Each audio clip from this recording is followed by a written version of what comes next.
विठ्ठल विठ्ठल. सकाळ संध्याकाळ नुसतं विठ्ठल विठ्ठल. या विठ्ठला पायी भाऊजीला तर एक दिवशी वेळ लागल. पांडुरंगा, येतो रे तुझ्या वारीला. सगळं सांभाळून घे रे बाबा. हे अगं उरकलं का? शेतात जायचंय. स्वयंपाक पाण्याचं बघा जरा. आवर किती की भाऊजीला पण वारीला जायचंय. बर बर, मग उरक तवर मी शेतात जाऊन येतो. हे घ्या भाऊजी, ह्याच्यात भाकरी बांधून दिल्यात. भाऊजी, तुम्ही एवढं विठ्ठल विठ्ठल करता, तुमचा विठ्ठल कधी तुम्हाला दिसला का हो? वहिनी, दिसला तर नाही बघा, पण आपण दुधामध्ये साखर टाकली तर काही मिनिटांमध्ये ती साखर विरघळून जाते. मग आपल्याला दुधामधली साखर दिसती का? नाही.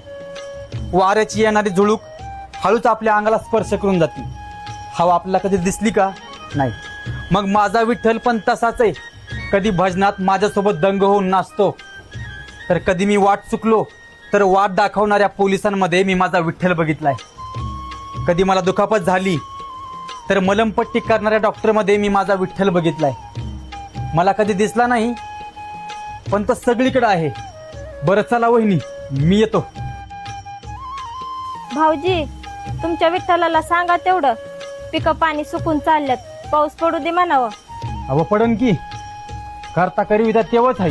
विठू माऊली तू माऊली जगाची.